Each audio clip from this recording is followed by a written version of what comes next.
set. How is everybody doing this evening? Hope you're not cooking too much. And welcome to tonight. And we're looking forward to some fine poetry and some good music. Right, I'll be your MC this evening, Stephen Roach. You might have seen me in other places with a fine hat on. Now, so welcome everyone to People's Museum of Limerick, and to this very special evening of poetry and song. The Limerick Writers Centre was delighted to be asked by the museum to host this evening, which is part of After Hours at the Museum Scheme, an initiative by the Department of Culture, Communications and Sport.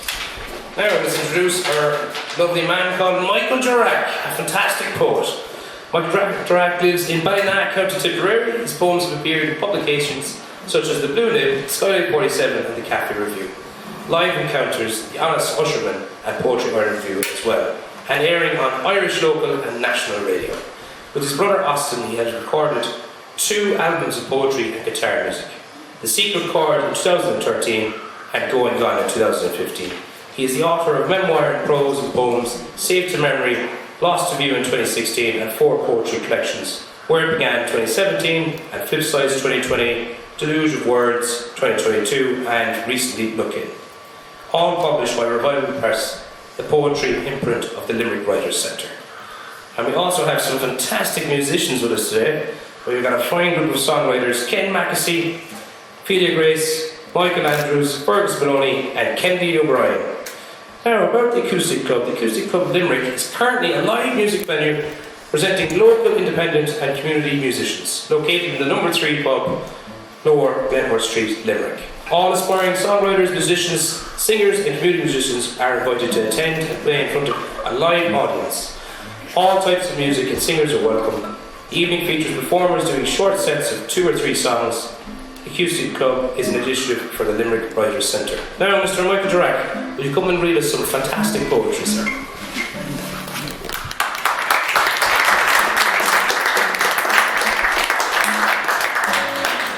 Thanks, Stephen, and good evening, everybody. I'm delighted to be part of this kind of remarkable venture, remarkable collaboration of music and poetry, and to be able to read some of my music-themed poems. I grew up in a small rural farming environment out in County Tipperary near Burkhill, and it was pre-television. My childhood was a pre-television childhood. And the radio was tuned more or less permanently to Radio Éireann. And Radio Éireann played mainly Irish-themed music, Irish flavoured music. So my musical experiences were limited in my early days. There was a 15-minute programme sponsored by Waltons, a firm that had 2 music shops in Dublin. And the programme featured maybe a half dozen Irish traditional songs. And at the outset, the presenter would welcome listeners to the Waltons programme, our weekly reminder of the grace and beauty that lies in our heritage of Irish songs, the songs our fathers loved. Mm-hmm. And the same guy then at the end of the programme, having played his half dozen tunes, he would say, and Walton's last word is, if you feel like singing, do sing an Irish song. So anyway, that was my first introduction to music. And my first poem is called Walton's Last Word, recalling those times and that programme, but also anticipating some of the music I would graduate to in my teens. Before trains and boats and planes took us to strawberry fields and Penny Lane, we were courting in the kitchen in the homes of Donegal. Before Chelsea morning and Waterloo sunset, Dead End Street and Blackberry Way, we were down by the Glenside, Glory-O, Glory-O. Before Woodstock, the Magical Mystery Tour, and Ferry crossed the Mersey, we were gathered on the stone outside Dan Murphy's door. Before we were sitting on the dock of the bay, we were sitting on the bridge below the town with the little beggar man and the wild rapparee. Steeped in our heritage of Irish songs, the songs our fathers loved. And I mentioned in that poem a few Beatle songs, or a Beatle song and a Beatle album, which brings me to the second poem. It's based on Paul McCartney's Yesterday, and most of you are probably familiar with the origin story of Yesterday. Anyway, if you're not, you'll be hearing about it now. And this poem tells the story of how yesterday was written, and also goes on to imagine what would have happened if something similar befell Jagger and Richard or Paul Simon, if they had similar preternatural inspirations for their hits. Legends of Pop. Waking from a dream, Paul McCartney realised that a melody had sprung from his head, fully formed like Athena from the skull of Zeus. The lyrics yet to come, he scrawled and improvised. Scrambled eggs, oh my baby, how I love your legs. Not as much as I love scrambled eggs. And that is the origin story of yesterday, believe it or not. As easy to believe that Mick Jagger or Keith Richard or both should roll over half-stoned to find a refrain simmering in their creative juices.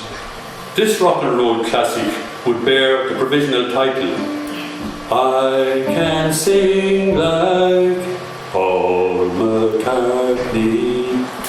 Or that to complete a hat-trick of miracles, Paul Simon would kick off his duvet, humming a tune that seemed to belong in an ancient hymnal. Reaching for his notepad, he scribbles a tentative, like a Midwestern farmer's daughter, lately come to town. This morning, as I stirred and yawned, a poem took shape inside my head, without the words, of course. While I wait for the lyrics to incubate, I contemplate a pro tem title, Legends of Pop might do for starters.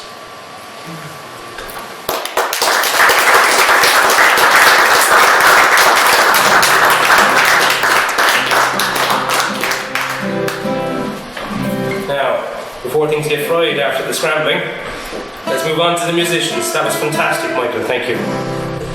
Now, we're going to have Ken Mackessy performing Yesterday. Okay, does it sound like a country guitar? Sorry.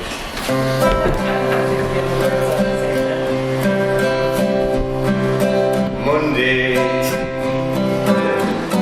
all my troubles seem so far away. Now it looks as though they're here to stay. Oh, I believe yesterday, suddenly I'm not half the man I used to be, and there's a shadow hanging over me. Oh, yesterday, suddenly, and why she had to go, I don't know. She wouldn't say. I said something wrong, now I long for yesterday.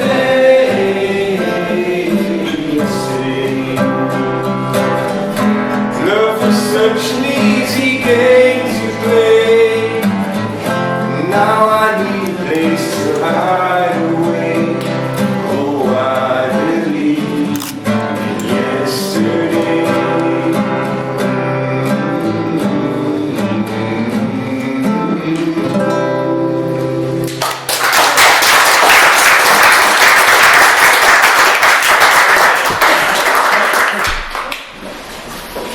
You only song with 8 titles to it. Okay, growing up I was only familiar with a handful of musical instruments like tin whistles and mouth organs and fiddles and accordions. I must have been 9 or 10 when I first saw and handled a guitar. A neighbour arrived into our house with this exotic piece of work. The only problem was he had no idea how to tune it or how to play it. So the thing stood there, kind of an exotic curio, to be admired and manhandled and so on, without producing a note of music. So this next poem is about that experience of first guitar. Guitar, Well, we managed to make music sometimes, dragging our Christmas harmonicas across our lips until they bled, or piping the opening notes of the dawning of the day from squeaky tin whistles. And we envied the gifted ones whose hands could twiddle the buttons of a gaudy accordion to make it play the Rose of Aaron Moore. But that first guitar left us all flummoxed. The one that Johnny Harvey hauled into our kitchen. We lifted it, cradled it, positioned our fingers here and there, ran them across the strings, making metallic sounds with no music. Its owner too, clueless about keys and chords. Like the auctioneer's hammer that never drove a nail, here was an instrument that never played a tune. I thought of Johnny Harvey years later, when my brother was teaching me the streets of Laredo, and when I in turn passed on my 3-chord legacy to a daughter wide-eyed and euphoric at having cracked the D-G-A enigma of love is all around. Anyway, by my late teens I had picked up the guitar, learned a few chords, and for a few years I was a member of a 3-piece group. And I also became a useful guitar man at sing-songs and social gatherings. I also became a teacher in a school in Nina, and many of my colleagues were young 20-something singles like myself, and more than teaching we loved socialising. And at the end of many a night in a pub in Nina, we would revert back to somebody's place, usually a flat owned by a man called Donald Whelan above a music shop, and we would stretch out the night there with music and song. So the next poem is called On Whelan's Floor, and it's a sonnet, and it's one I'm very attached to because it brings back such warm memories, number one, and to add extra poignancy, the Whelan of the title, Donald Whelan, passed away just before Christmas last year. So the poem is called On Whelan's Floor, in memory of Donald Whelan, colleague and friend. Turfed gently out of the Widows or High B, no homes to go to. The night not done until we'd filed into the book-lined sanctuary of Donald's cosy flat in Summerhill. To sit cross-legged about the walls like far-flung San Franciscan hippies. No need for chairs. Lights dimmed, the wine cups filled, a guitar magicked from the music shop downstairs. Oh, William Wordsworth knew that to be young was very heaven, but to be young and in love, beguiled by those Lightfoot and Tim Hardin songs, The Leaves of Grass and Reason to Believe.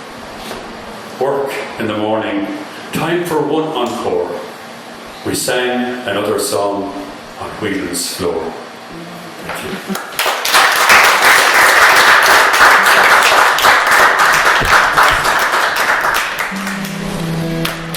That was really, really beautiful and a very, very lovely, heartfelt sonnet to hear. Thank you, Michael. Now, on to guitar that will play a tune, shall we? Phila Grace, would you hit us with a little reason to believe?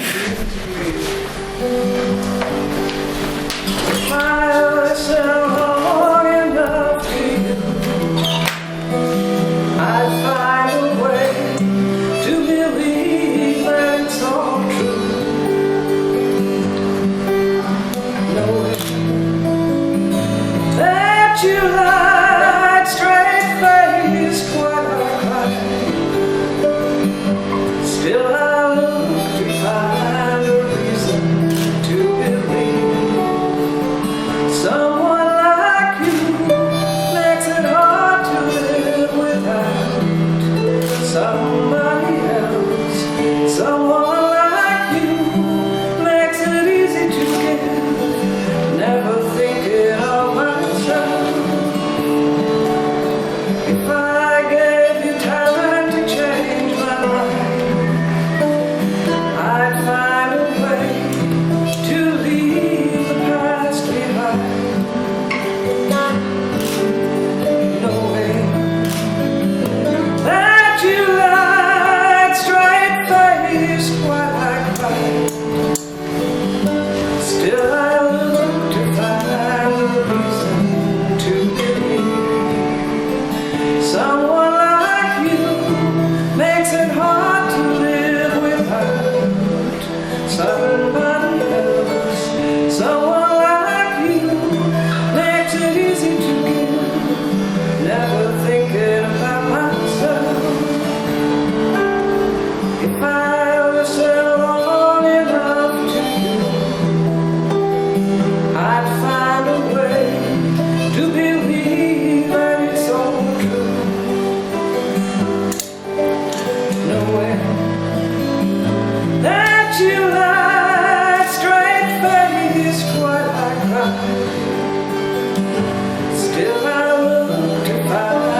believe. Still I look to find a reason to believe. Still I look to find a reason to believe.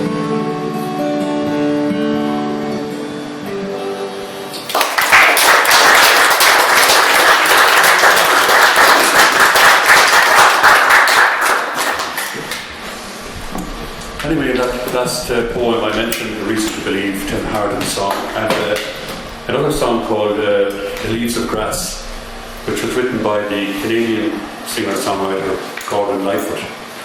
And he was my main man during the 1970s. I was lucky enough to see him perform live on a number of occasions in Dublin. And he died 3 years ago, and I wrote this poem in tribute. You're probably familiar with some of his certainly earlier songs. Lightfoot Drifters. Footloose but heavy-hearted, those Lightfoot drifters down in their luck. The homesick, the lovesick, the gamblers, the forsaken. A washed-up minstrel on the hard shoulder in Boulder, Colorado, 10 degrees and getting colder.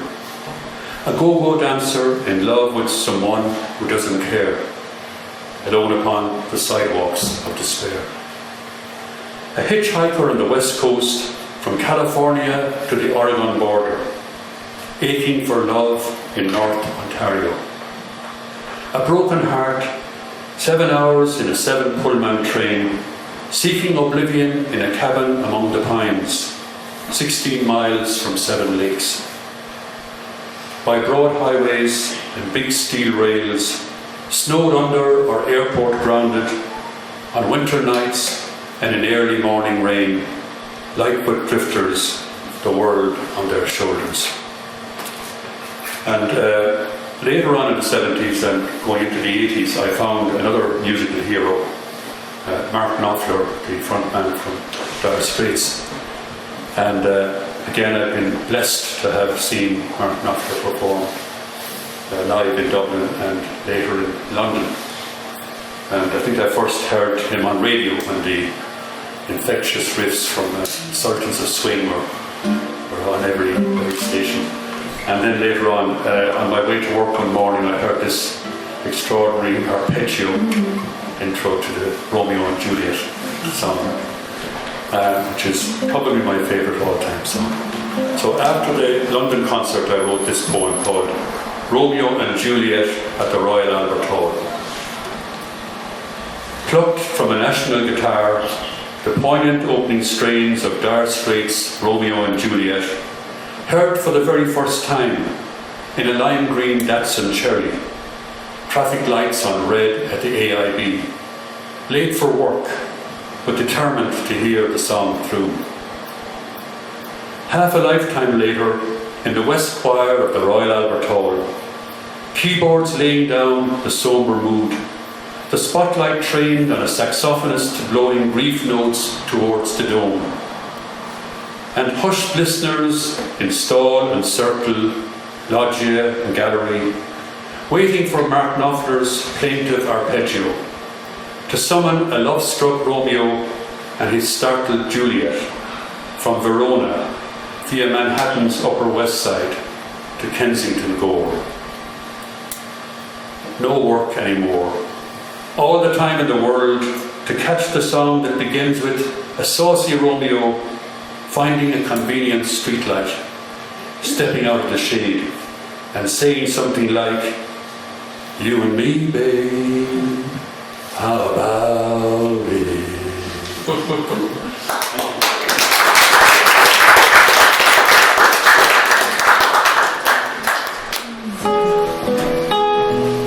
Can't beat a good old saucy Romeo.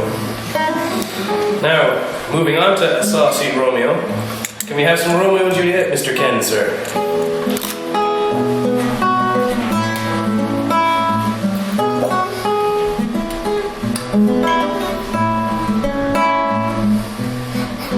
Love-struck Romeo, sing the streets a serenade, laying everybody low. With a love song they made, finds that streetlight steps out of her shade and says something like, you and me, baby, how about it? Juliet says, hey, it's Romeo, he nearly gave me a heart attack. He's underneath the window singing, hey, boyfriend's back. You shouldn't come around here sneaking up with people like that. And you ain't know what you're gonna do about it. Juliet, the dice was loaded from the start, and I bet you exploded into my heart. And I forget, you know the movie song, so when you're gonna realize it was just that the time was wrong. Juliet, Juliet.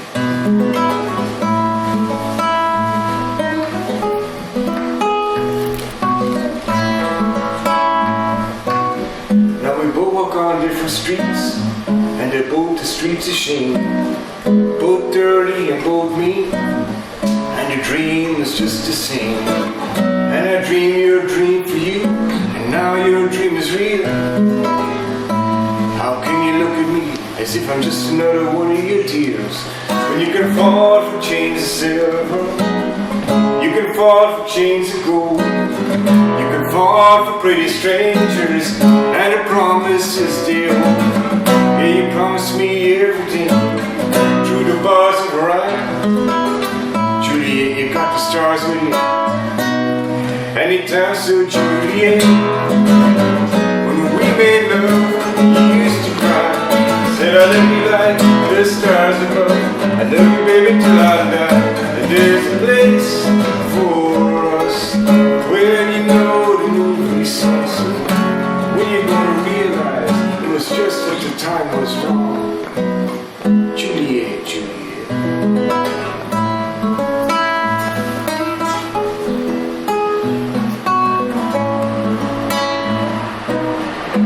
Can't do the talking like they're talking on the TV, and I can't do a love song like the way it's meant to be. I can't do everything, but I'll do anything for you. I can't do anything except be in love with you. All I do is miss you, where we used to be. All I do is keep the beat, rock and roll company, and all I do is kiss you through the bars of Orion. Juliet, you got the stars with you anytime. Juliet, when we made love, you used to cry. Said I love you like the stars above. I love you, baby, till I die. And there's a place for us where you know the movie songs go. You're gonna realize it was just that the time was wrong. Juliet, Juliet.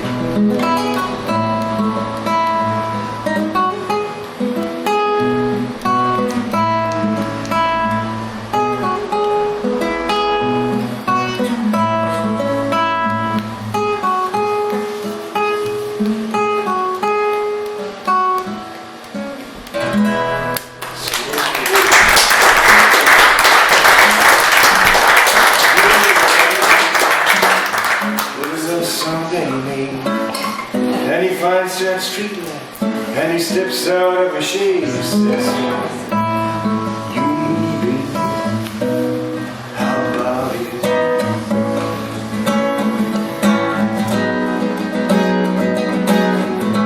Says you and me, baby, how about it?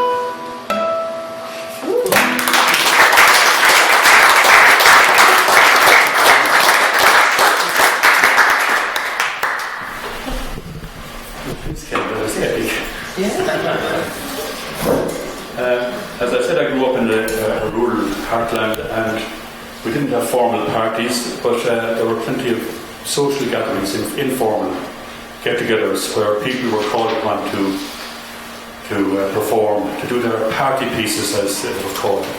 So this next poem, called Party Pieces, is about my neighbours, I suppose, and the songs I associate with them.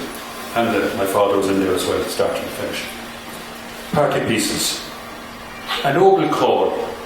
My father sang Rule of Vogue, his baritone in tune but out of time. They all had party pieces back then. Jack Coffey's dear old Newport Town, Martin Harvey's All Around My Hat, Mick Tully's rousing panegyric to Pat Houlihan, a soldier and a man. Eugene intoned The Black Hills of Dakota, and Eric played Whistling Rufus on the box. The Coopers, Happy Are We All Together, lifted their spirits for the journey home. Surfing the folk wave of the 60s, my father exchanged his rebel Rule of Vogue for Tom Paxton's wistful Last Thing on My Mind, rendered in tune, the rhythm all awry. A lesson too late for the learning, to keep a steady beat, to sing in time. I'm not sure what my party piece back then was. I'm sure it evolved. I certainly did sing the Chorale of Kildare a few times.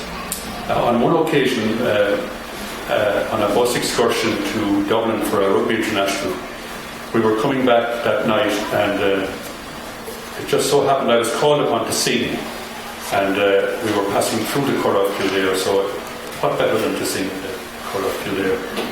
And when I finished singing, the man alongside me turned over and he said, "Very appropriate." I first passed through the Chorale of Kildare by train when I was about 9 or 10, going up to spend time with cousins in North Kildare. And about 40 years later, I went back through the Chorale in a jeep, again for a rugby international. And after that trip, I wrote this poem. And you all know that famous, what the Greek philosopher Heraclitus said about not being able to step in the same river twice.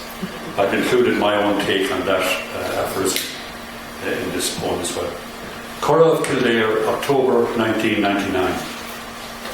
Speeding eastwards, 6 in a jeep, carriageway, power steering, middle age, contemplating the millennium and the Rugby World Cup. Time pauses, rewinds on a Kildare horizon where sheep crop the skin of an outwashed plain.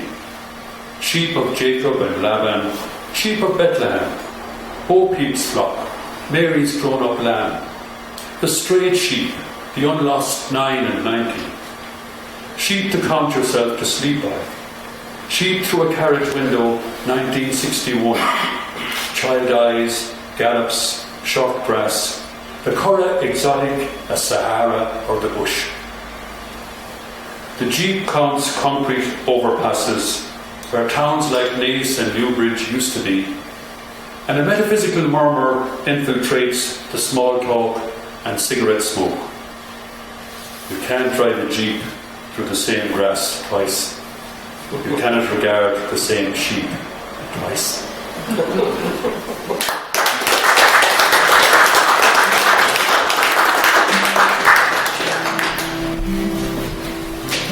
Right. We'll be counting sheep anyway today, says you. And we won't be going into the same river twice, that's for sure. Now, Phila Grace, will you give us another one? The Chorale of Kildare. Winter is past and the summer's come at last, and the birds they are singing in the trees. Now the poor hearts are glad, but mine is very sad, since my true love is far away from me. The rose upon the bright by the water runs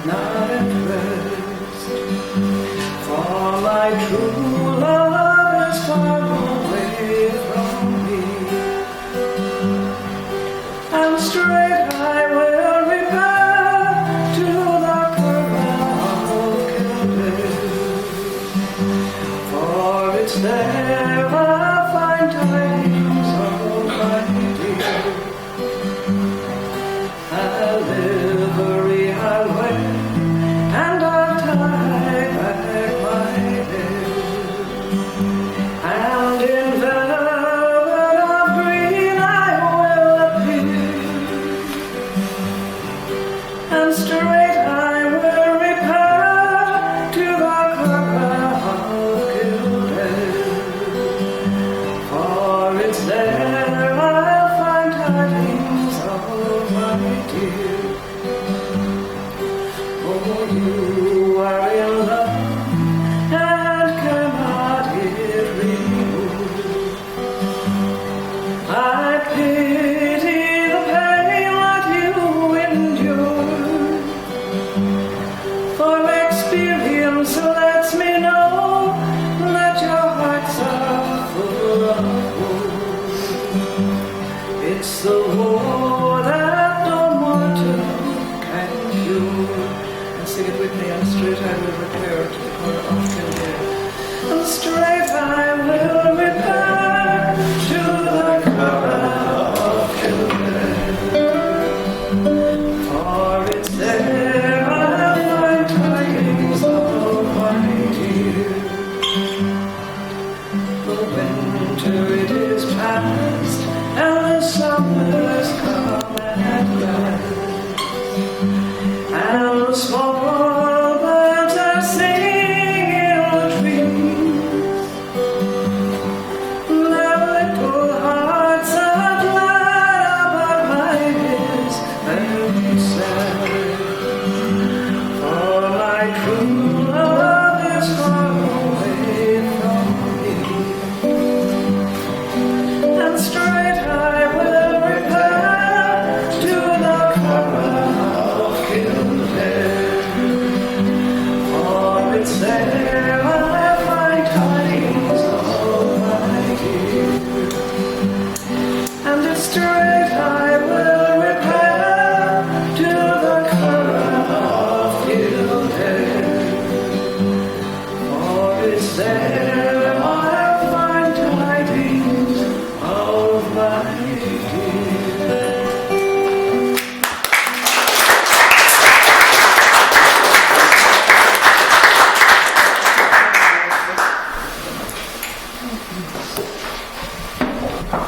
Well, I don't know if Paul Simon ever got out of bed with a song imprinted in his brain, but he did write a song in a railway station in the north of England, if the plaque is to be believed. Apparently before Simon and Garfunkel became household names, Paul Simon undertook a tour of folk clubs in the north of England in 1965, and the plaque in witness says that Paul Simon wrote "Homeward Bound" in this railway station. There is some dispute about it. Obviously, amateur detectives started checking the rail schedules and the tour itinerary, and they claimed it must have been somewhere else. It wasn't witness. But anyway, I did a bit of research myself, and it led to this poem. And I'm a big Paul Simon fan anyway. Homeward Bound, 1965. Oh, by the way, Paul Simon at the time had a romance with a girl called Kathy, who features in some of his songs in America. Kathy and Lost and so on. And I think there's a song, Kathy's song as well. Homeward Bound, 1965. The singer lugged his suitcase and guitar on a September tour of folk club one-nighters to King's Arms, Minor Bird, Tuning Fork, Old Blue Bell, railroading to northern towns that looked the same for their cinemas and factory chimney stacks. Warrington, Bebington, Birkenhead, Hull. Homesick and lovesick for Cathy down among the southern folk in Brentwood, Essex, or in London town.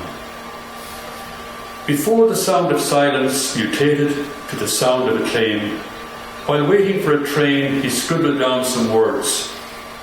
A plaque in Widnes Station proclaims that at this station, in 1965, Paul Simon wrote the song.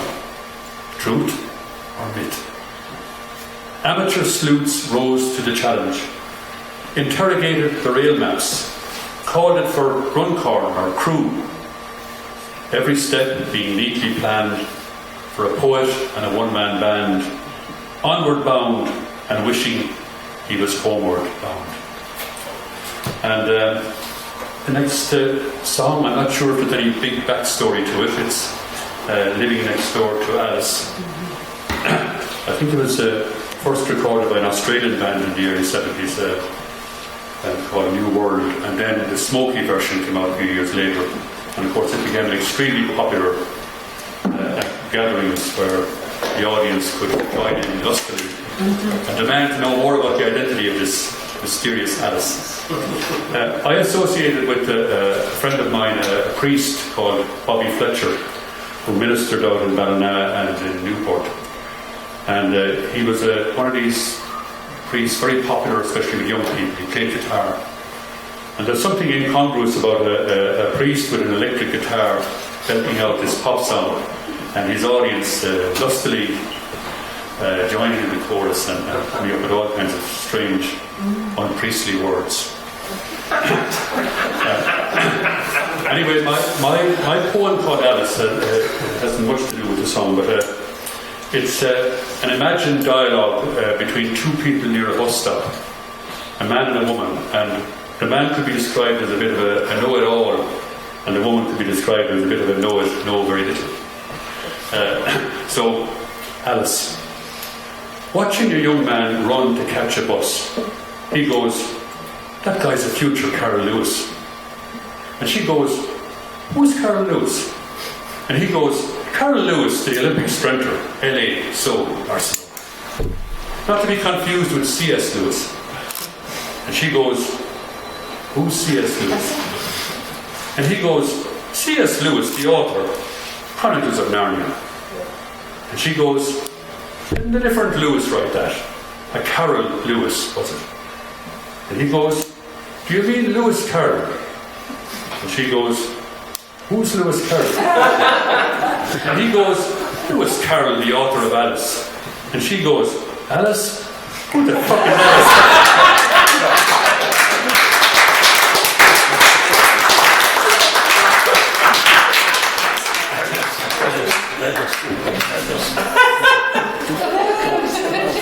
Come on, wait a minute. I was hoping for those unpriestly words to come out. Thank God. Who the fuck is Alice indeed? Now, speaking of Alice, we're going to have a bit of Living Next Door to Alice performed by Fergus Moloney. Top that. Sally called, she got to work. She said, "I suppose you've heard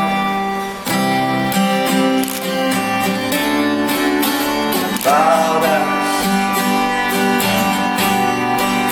Well, I rushed to the window, I looked outside.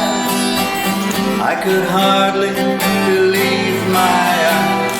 The big limousine drove slow into Alice's drive.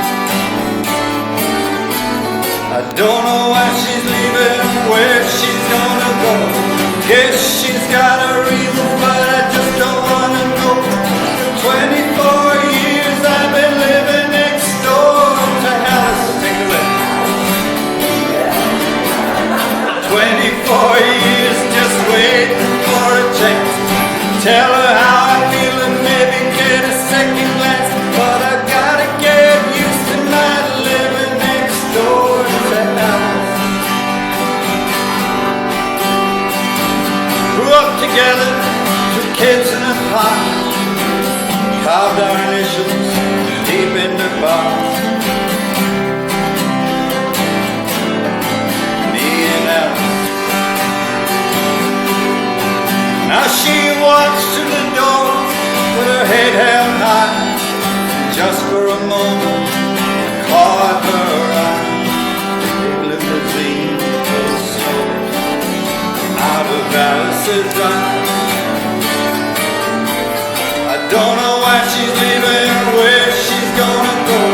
I guess she's got her reasons, but I just don't wanna know. 'Cause for 24 years I've been living next door to Alice.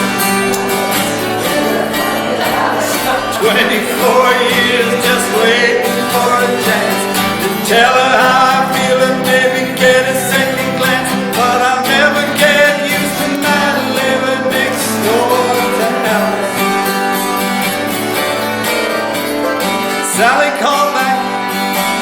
how I felt. She said, no, I'll help.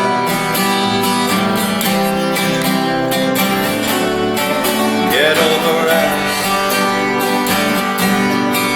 She said, now Alice is gone, and I'm still here. You know I've been waiting 24 years. The big limousine disappears. Alice is gone.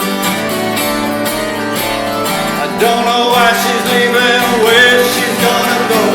I guess she's got her reasons, but I just don't wanna know. 'Cause for 24 years I've been living next door to Alice.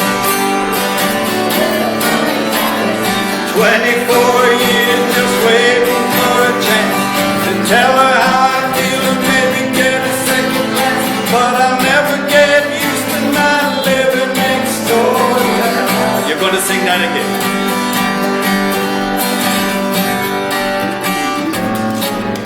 Don't know why she's leaving or where she's gonna go. Guess she's got a reason, but I just don't wanna know. 'Cause for 24 years I've been living next door to Alice. No, sing it. Alice, who the fuck is Alice?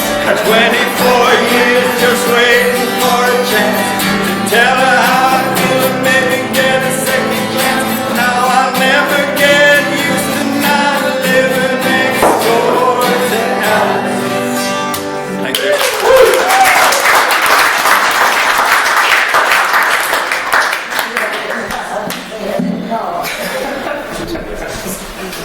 Okay. Another of my singer-songwriter heroes from the 70s was Don McLean. The Halos, some of the Halos come up in personal life at recent times. Anyway, we won't dwell on that. His most famous song, of course, was American Pie. And for a time, that was a party piece of mine. And it was a very useful one to have because everybody knew American Pie and everybody could join the chorus. When I say everybody, I should qualify by saying everybody with one exception knew American Pie, as I discovered at a Christmas staff social. American Boy. Pressed to do my party piece at the staff Christmas social. After the mandatory protests and demurrals, touch of a cold, frog in the throat. Out of practice, haven't sung in yonce. I sidle up to the microphone, sling the guitar strap about my shoulder, and strike a swaggering Don McLean pose, while the genial master of ceremonies solicits the title of my chosen song. A long, long time ago, but I can still remember how Martine's intro made me smile. Achorja, Michael Durack is going to give us The American Boy.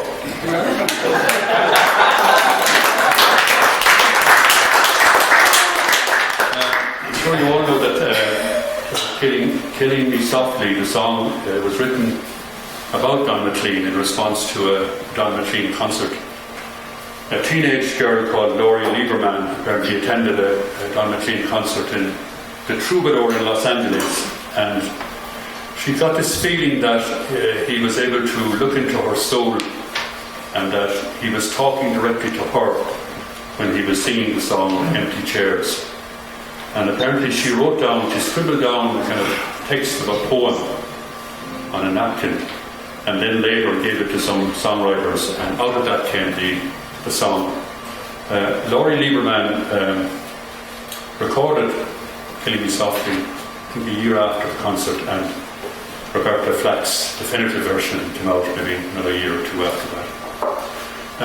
I saw Don McLean perform live a few times, once in Limerick in the Savoy and a few times earlier in Dublin. And what I remember most of all about the first concert, firstly, this one guy with a small Martin guitar would turn out such fantastic music, fantastic sound. And secondly, his interaction or lack of interaction with the audience for the first 15 or 20 minutes of the show. So the poem is called Killing Us Softly, Don McLean at the Stadium.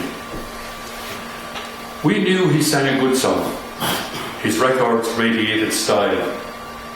So we went to see the living minstrel, made the N7 pilgrimage to the National Boxing Stadium, South Circular Road, Dublin 8. On stage alone, he gave us Winterwood, or maybe it was Magdalene Lane. Applause. Another track from Tapestry or American Pie. Applause. Another. No word of greeting or acknowledgement, just those hypnotic songs and the trailing notes of the little Martin guitar filling the smoky room, until we thought he had forgotten us, trapped in his private castle in the air. And then, 5 songs in, he paused, looked round, and uttered a single sentence, loud and clear. I bet many a man got a good licking here.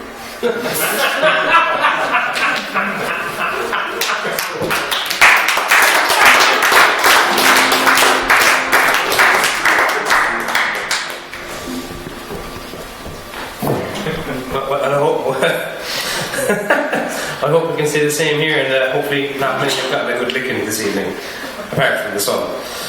And now we're actually going to have a bit of Killing Me Softly by Michael Andrews. Strumming my pain with his fingers, singing my life with his words, killing me softly with this song, killing me softly with this song, telling my whole life with his words, killing me softly with this song. I heard he sang a good song, I heard he never stopped, and so I came to see him listen for a while. And there he was, this young boy, stranger to my eyes, strumming my pain with his fingers, singing my life with his words, killing me softly with this song, killing me softly with this song, telling my whole life with his words, killing me softly with this song. I felt all flushed with fever, embarrassed by the crowd. I felt he found my letters and read each one out loud. I prayed that he would finish, but he just kept right on, strumming my pain with his fingers, singing my life with his words, killing me softly with his song, killing me softly with his song, telling my whole life with his words, killing me softly with his song. He sang as if he knew me in all my dark despair, and then he looked right through me as if I wasn't there, and he just kept on singing, singing clear and strong, strumming my pain with his fingers, singing my life with his words, killing me softly with his song, killing me softly with his song, telling my whole life with his words, killing me softly with his song. Strumming my pain with his fingers, singing my life with his words, killing me softly with his song, killing me softly with his song, telling my whole life with his words, killing me softly with his song.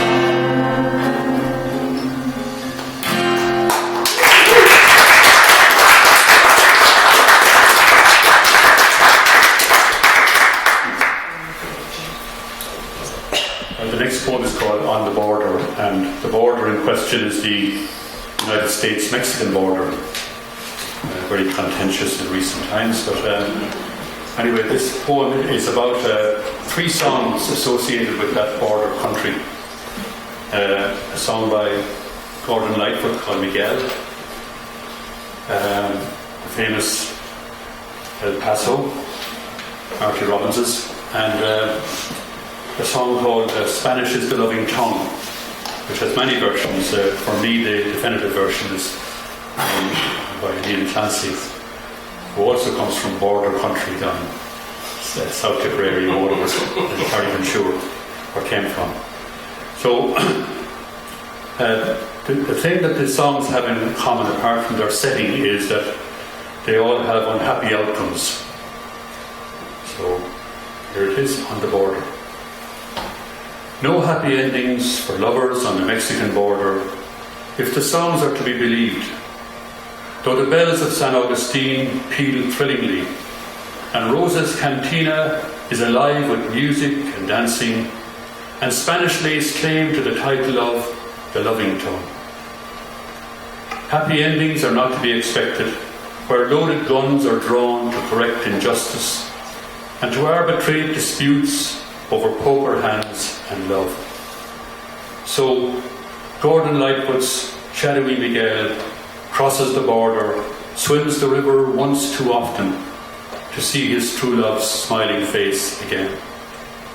And Marty Robbins's smitten Texan cowboy returns to El Paso, where his life is deemed worthless, to die in the arms of Felina, the Mexican girl.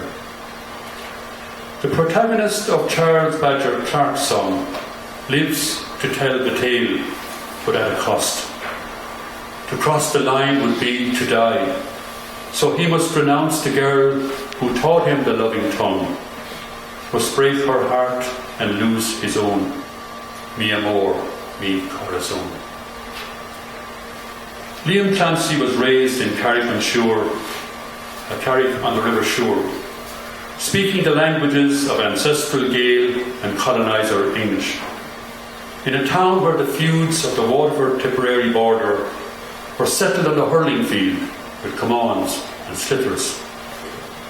Bawneen-clad Clancy brother, authentic voice of that star-crossed lover, aching for a girl somewhere down Sonora way, who spoke the loving Spanish tongue.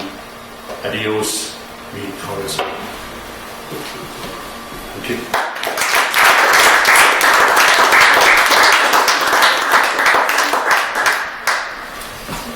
It's absolutely fantastic.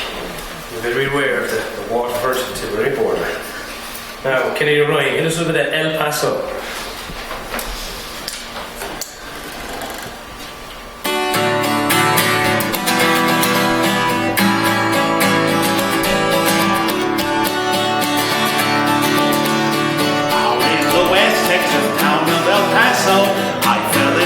With a Mexican girl, nighttime would find me in Rosa's Cantina. Music would play and Felina would whirl. Blacker than night were the eyes of Felina, wicked and evil while casting a spell. My love was deep for this Mexican maiden. I was in love, but in vain I could tell. One night a wild cowboy came in, wild as the West Texas wind.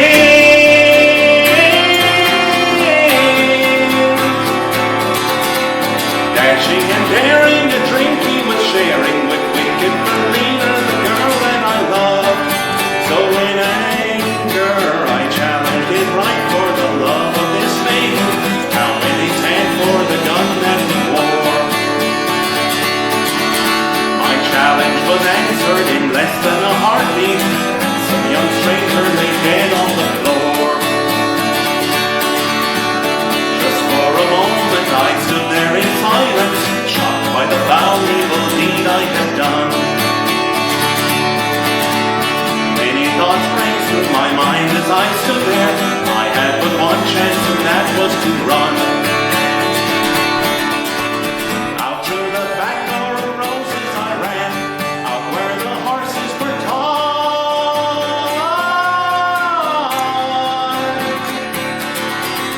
I caught a good one, it looked like it could run. Up on its back and away I did ride, as fast as I could from the West Texas town of El Paso, out to the badlands of New Mexico.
Another one of my favourite Mark Knopfler and Dire Straits songs is The Tunnel of Love, which is a bit of an epic, and it's set in a place called Whitley Bay, just north of Newcastle on Tyne.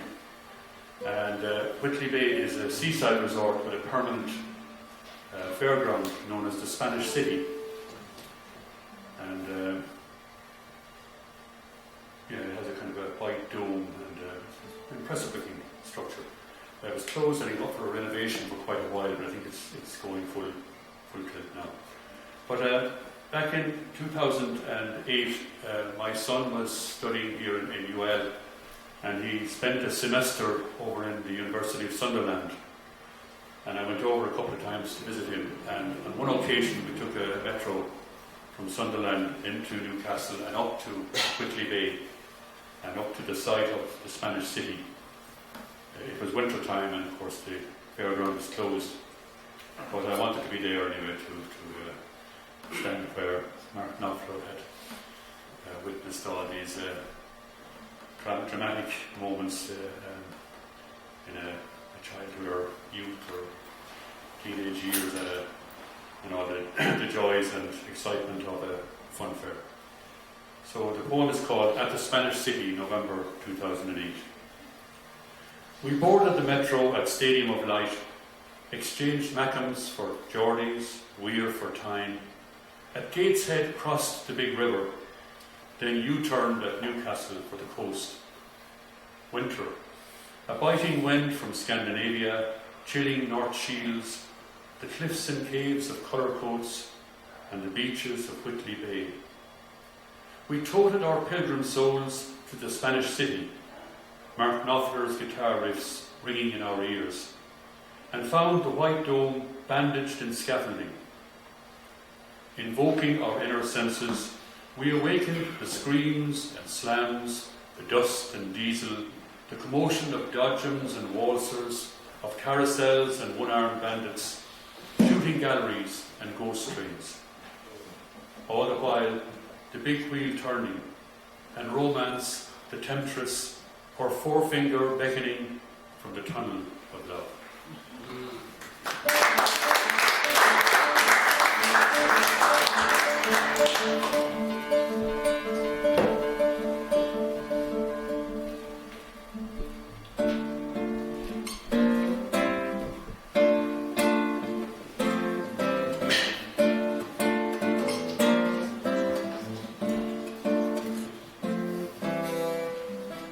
Crazy on the waters, but it's a life that I choose. Sing about the switchblade, sing about the switchback, and a torture tattoo. And I've been riding on the ghost train, where the cars they scream inside. Well, I don't know where I'd be tonight, but I'd always tell you where I am. In the screaming ring of faces, you see me standing in the light. She had a ticket for the races, yeah, just like me, she was a victim of the night. I put my hand upon her lever, so let her rock and let her roll. I had the one-armed bandit fever, it was an arrow through my heart and my soul, and the big wheel keeps on turning, me I'm burning up above. You know I'm high on this world. Come on and take a low ride with me, girl. On the tunnel of love, on the love. It's just a danger when you're riding at your own risk. She said you're the perfect stranger. She said, baby, let's keep it like this. Just a cakewalk, step right up, step right up and play. Give me two, tonight, cause I need to play. And the big wheel keeps on turning, me I'm burning up above. You know I'm high on this world. Come on, take a low ride where we go. On the tunnel of love,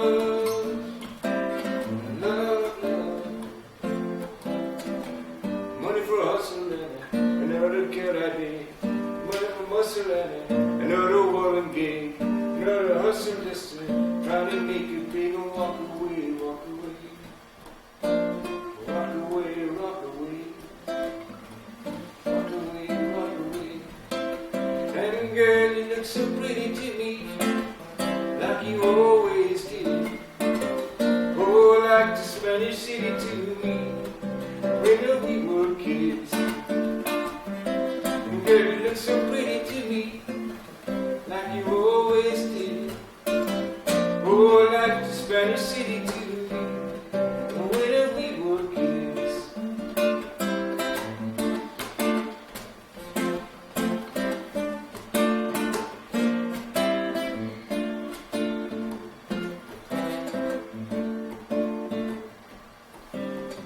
Searching through the carnivals and the carousel arcades, I've been searching everywhere from steeplechase to palisades, and every shooting gallery where promises are made to rock away, rock away, rock away, rock away. From Booty Boys to Booty Bay, rock away. And girl, you look so pretty to me, like you always did. You like the Spanish city to me, when we were kids. And girl, you look so pretty to me, like you always did. Oh, like the Spanish city to me, when we were kids.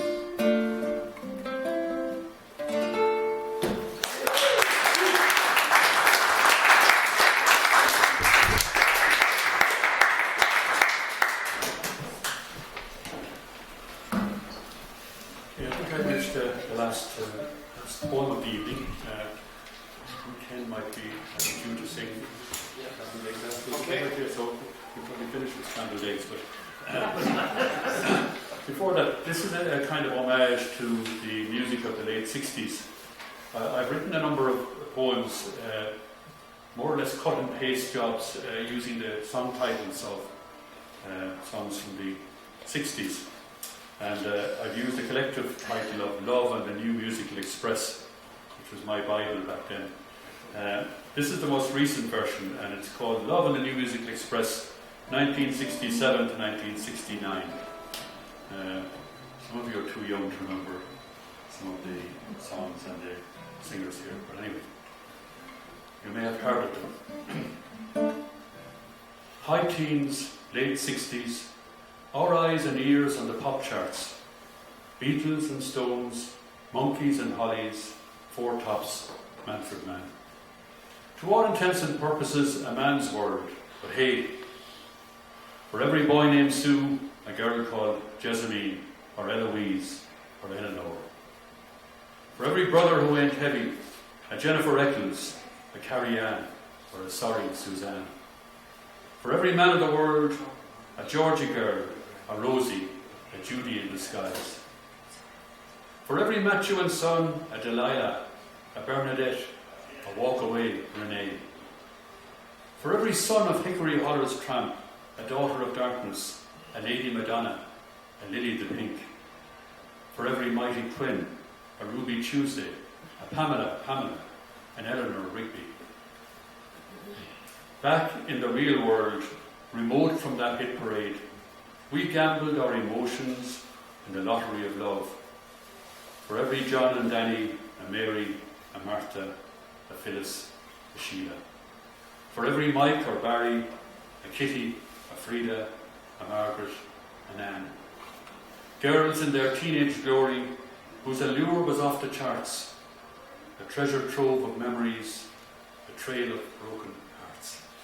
Thank you very much.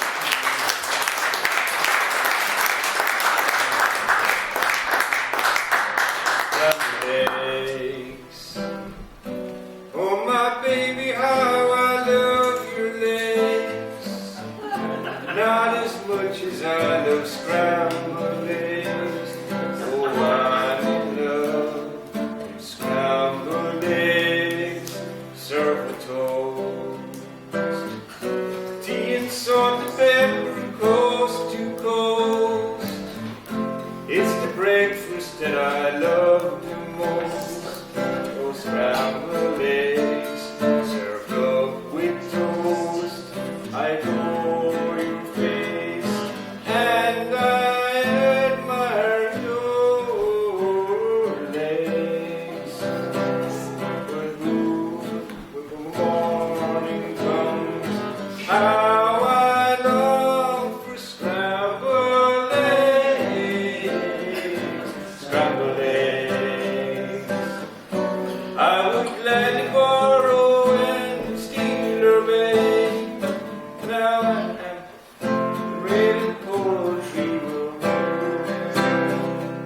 just for to hold the scrambled eggs.